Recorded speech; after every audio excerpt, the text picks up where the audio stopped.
जो तो को काटा बुए ताही बोए तो फूल,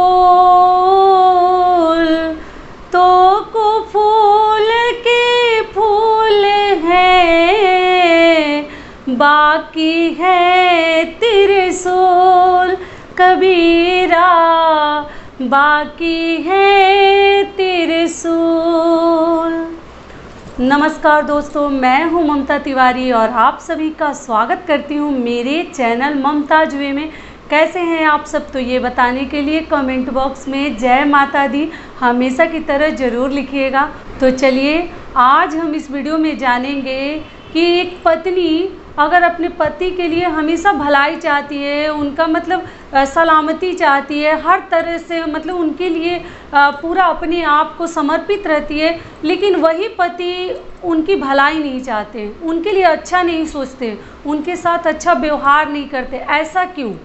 और एक पति जो है अपनी पत्नी का भलाई चाहता है, उसकी मतलब उसके अच्छाई के लिए, उसके अच्छे जीवन के लिए कितनी सब मेहनत करते हैं, कितने हम कार्य करते हैं, फिर भी पत्नी पति का भला नहीं चाहती है।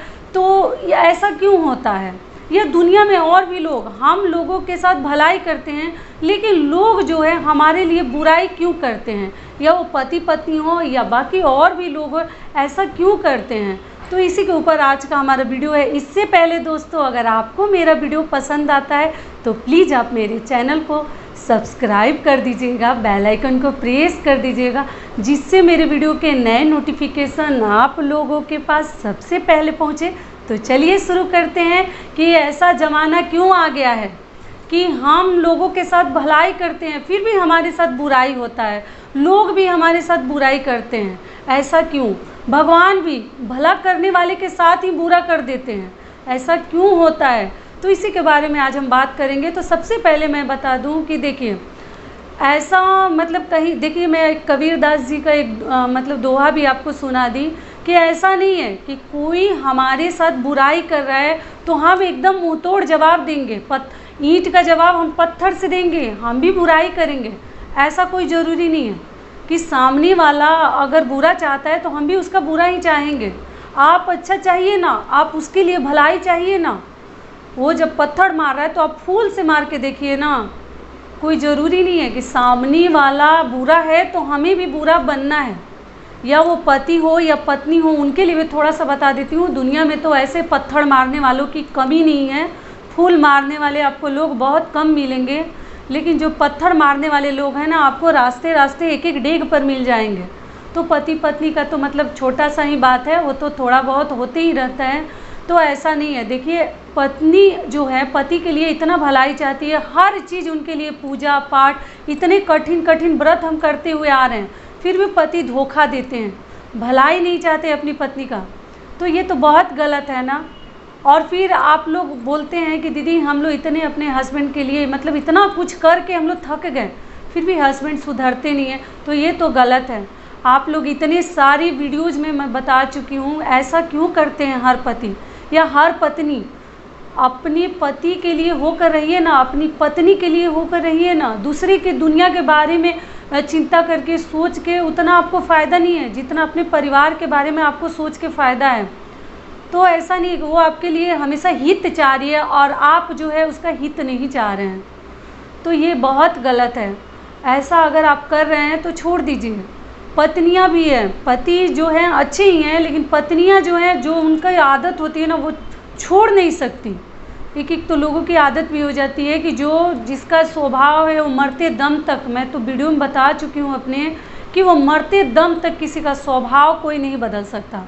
सुख दुख समय के साथ बदलते रहता है, लेकिन किसी का स्वभाव, या दुनिया का स्वभाव हो या पति पत्नी का स्वभाव हो, आप कभी नहीं बदल सकते। वो थोड़ा बहुत तो रहेगा ही, कितना भी वो अपने आप में थोड़ा सा सुधर जाए, कोशिश करे, फिर भी थोड़ा बहुत जो उसका स्वभाव है वो तो रहता ही है। तो इसलिए सबकी भलाई चाहिए। ऐसा नहीं है कि जैसे मान लीजिए, आपको मैं एज ए एग्जांपल दे देती हूँ कि ऐसा नहीं कि हमारा पड़ोसी रोज़ आके हमारे साथ कुछ बुराई कर रहा है, हमारे लिए कुछ नुकसान कर रहा है, तो हम भी सेम जोड़ का तोड़ करेंगे। ये तो गलत है ना। ठीक है, कर रहे, गुस्सा आता है, सबको आता है, ऐसा नहीं है कि बस आप ही को आता है, गुस्सा सबको आता है, लेकिन कहा जाता है ना कि फूल और कांटे में कितना अंतर है। एक ही पेड़ में दोनों उगते हैं, कांटा भी उगता है और फूल भी उगता है। मान लीजिए गुलाब का ही फूल ले लेते हैं, तो गुलाब जो है ना जहाँ कहीं भी रहता है कोमल शीतल, हाथ में मलमल के जैसा, अगर आप तोड़ के उसको लेंगे ना तो आपको इतना सुंदर और ठंडक पहुँचाएगा। लेकिन उसी पेड़ में जो कांटा है ना वो आपको ठंडक नहीं पहुँचाता, वो तुरंत चुभ के आपको ब्लड निकाल देता है, खून निकल जाता है। तो इसलिए हमें कांटा नहीं बनना है। हम इस दुनिया में आए हैं तो हमें फूल बनकर दिखाना है। कोई हमारे लिए कितना भी कांटा बोए, हम उसके लिए फूल बोएंगे, क्योंकि वो फूल आप जानते हैं ना, आप लोग कहते हैं कि हम सबके साथ भला चाहते हैं, फिर भी भगवान हमारे साथ भला क्यों नहीं चाहते। तो देखिए भगवान जो है आपके एक दिन के भलाई से मतलब ऐसा नहीं है कि आपको फल देते हैं, वो कई गुना पहले से जोड़ घटाव करते भगवान आते हैं, प्लस माइनस उसके हिसाब से आपके मतलब जीवन में सुख दुख मतलब बदलते रहते हैं। ऐसा नहीं कि हम दुनिया में भलाई कर रहे हैं तो हमारे साथ आज ही भलाई हो जाए, होगा। सामने वाला नहीं करता है भलाई, लेकिन तीसरा आदमी कर देता है। जो आपका रिश्तेदार है मान लीजिए, वो आपका भलाई नहीं करता है, लेकिन तीसरा आदमी ना कहीं जहाँ आप फंसे रहते हैं, अटके रहते हैं ना, तीसरा वहाँ भगवान के रूप में आकर आपका भलाई कर देता है। तो ऐसा नहीं है कि हम पड़ोसी के साथ भलाई किए हैं तो पड़ोसी ही भलाई करेगा ना, वो तीसरा आदमी ना उस जगह पे आपका खड़ा हो जाता है, आपका इज्जत नहीं जाता है। कोई भी बात को लेकर है, किसी भी बात मतलब कुछ मांगने जाइए या कुछ लेने जाइए या कुछ पूछने जाइए, रिश्तेदार अगर ना करे, लेकिन भगवान कहीं अगर आप किसी का भलाई किए हैं ना तो भगवान ज़रूर आपके भलाई के लिए, आपके हित के लिए उसको तो नहीं भेजेंगे, लेकिन तीसरे को पक्का भेज देते हैं। तो कहीं ना कहीं से आपका इज्जत तो रह ही जाता है। तो इसलिए हमेशा इस दुनिया में थोड़ा सा भलाई का, ऐसा नहीं है कि दुनिया नहीं कर रहा है तो हम भी उसी तरीके से भागेंगे, तो उसके और आपके में क्या अंतर रह जाएगा। तो इसलिए थोड़ा सा भलाई करते रहिए। आप आज यहाँ एक लेडीज़ का भलाई करेंगे ना तो कल वहाँ आपकी बहन, आपकी माँ का भी कोई भलाई कर देगा। तो इसलिए मान लीजिए बस में जा रहे हैं, ट्रेन में जा रहे हैं, तो ऐसा नहीं है कि हम बैठ के रहेंगे। थोड़ा लेडीज़ देखिए, मतलब बुजुर्ग लेडीज़ हो, महिला हो, कोई भी हो, बहन बेटी, सबकी बहन बेटी होती है, तो थोड़ा सा आपको बैठा देनी चाहिए। ऐसे तो दुनिया में भलाई का ज़माना नहीं है, लोग इतने छल कपट से भरे हैं कि भला करने जाइए तो बुरा हो जाता है। लेकिन तो भी कहीं न कहीं आज भी जो है ना इंसानियत ज़िंदा है, सभी उतने बुरे नहीं हैं। तो कभी कभार आपको भी सबके लिए थोड़ा सा सोचना चाहिए, थोड़ा सा उठ जाइए। ऐसा नहीं कि आज हम बैठ गए तो ये हमारा सीट है, हमारे नाम पे लिखना हो गया है, ऐसा कुछ नहीं है। तो थोड़ा सा उठकर, कोई भी ऐसी लेडीज़ आपको दिखती है मतलब ओल्ड एज महिला, तो आपको उठ जानी चाहिए, या कोई बहन आपकी दिख रही है तो थोड़ा सा बैठने दीजिए। जेंट्स के लिए मैं बता देती हूँ, देखिए ज़माना आप लोग कहेंगे कि ऐसा नहीं है, लेडीज़ें भी मतलब बहुत ऐसी लेडीज़ भी हैं कि वो भी झगड़ा करने में तो जैसे लगता है कि झगड़ा कर देंगे तो हम सबसे स्मार्ट दिखेंगे, ये गलत है। तो ठीक है, सामने वाला जो कर रहा है आपको फूल बोते चलना है, आपको कांटा नहीं बोना है। जो भी सुन रहे हैं, आप अगर फूल बोइएगा ना तो भगवान आपको इस रास्ते नहीं लेकिन दूसरे रास्ते ज़रूर आपके लिए फूल बोएंगे। इतना कान खोल कर सुन लीजिए, गांठ बांध कर रख लीजिए। तो इसलिए हमेशा दूसरों की ज़िंदगी में भी फूल बोने की कोशिश कीजिए। वो फूल भगवान के चरणों में चढ़ाया जाता है, लेकिन कांटा की उम्र बहुत लंबी होती है। कांटा को कोई ले जाता है, किसी कार्य में वो आता है, सिर्फ लोगों को कष्ट पहुंचाने में, क्षति पहुंचाने में कांटा जो है कार्य करता है। तो इसलिए तो जो अगर फूल बोते हैं उनके मतलब अगले जन्म में भी ना फूल के ही रास्ते बने रहते हैं। और जो यहाँ भी कांटा है, किसी को बोल के ही कांटा पहुँचा दे रहे हैं, किसी को चुभने वाला तो बहुत दूर की बात है, आवाज़ से, वाणी से ही कांटा के जैसे ही बोलते हैं, तो उनके लिए रास्ते में भी ना अगले जन्म जब जाएंगे दुनिया छोड़ के तो उनके लिए भी कांटा ही रखे रहेगा, रास्ते में रखा रहेगा, चुभते जाएगा। तो थोड़ा सा भगवान से डरिए। ऐसा नहीं है कि हम कांटा लोगों को चुभाकर बड़ा स्मार्ट दिखेंगे, या वो पत्नी को चुभाकर या वो पति को चुभाकर। जुबान पे थोड़ा सा ना अपने वाणी पे कंट्रोल रखिए। मारना पीटना बहुत बड़ी चीज़ नहीं है, वाणी से ही एक एक लोग है ना ऐसा छेद देते हैं, ऐसा जला देते हैं, चुभा देते हैं कि आप 3 दिन तक उसी में जलते रहिएगा।